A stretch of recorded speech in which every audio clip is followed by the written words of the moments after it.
8h49, Nico Saliagas, c'est l'heure de retrouver Jean-Michel Apathy. Jean-Michel, l'annonce du président de la République a été très commentée depuis hier.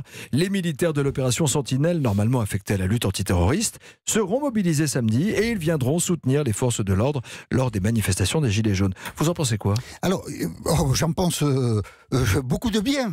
C'est un signal qu'il faut savoir décrypter, mais vous avez raison. Que veut dire le verbe soutenir les forces de l'ordre face aux Gilets jaunes? C'est ça qu'il faut bien expliquer. D'abord, les militaires de l'opération Sentinelle ne participeront pas aux opérations de maintien de l'ordre. Ça, c'est simple. Ils ne participeront pas aux opérations d'affrontement de avec maintien les militaires. Non, normalement, alors après, s'il y a un hasard malencontreux, je n'en sais rien, mais normalement, les militaires de l'opération Sentinelle samedi ne doivent pas croiser des Gilets jaunes. Ce que vont faire les militaires mobilisés, c'est qu'ils vont remplacer des policiers et des gendarmes qui ont aujourd'hui des gardes statiques, soit sur des lieux stratégiques, soit sur des sites symboliques, par exemple des lieux de culte ou bien des ambassades. Et ces policiers et ces gendarmes qui ne seront plus en garde statique iront faire des opérations de maintien de l'ordre. Ce qu'on ne sait pas, parce que le gouvernement ne l'a pas dit, peut-être il va le dire, il ne s'agit pas, je crois, de cacher les choses, enfin on verra bien, c'est combien de policiers et de gendarmes seront ainsi libérés de leur garde statique pour aller faire des opérations de maintien de l'ordre. Plusieurs centaines, c'est sûr, 1000, 2000,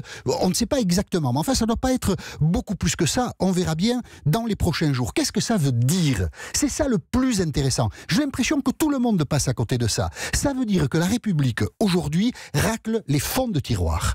Les opérations de maintien de l'ordre depuis 4 mois sont tellement épuisantes, physiquement et psychologiquement, pour les gendarmes, pour les policiers, que tout le monde doit être sur le pont.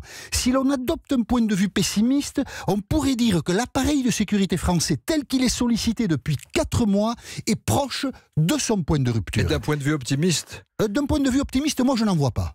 Je pense que nous sommes dans une épreuve qui est épuisante pour la République. Et quand les mots, je trouve, ont un sens, si on épuise la République, je ne sais pas par quoi on la remplace.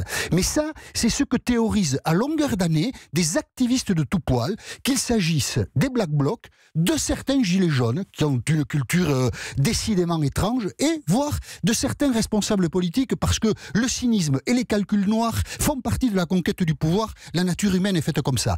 Une deuxième remarque à propos de la mobilisation des militaires, Édouard Philippe aurait pu l'annoncer lundi dernier dans le dispositif de sécurité générale.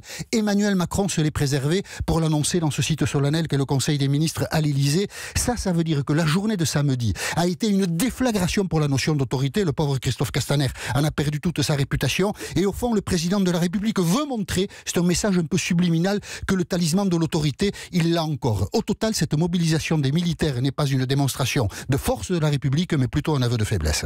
Jean-Michel Apathy, son point de vue quotidiennement sur Europe 1.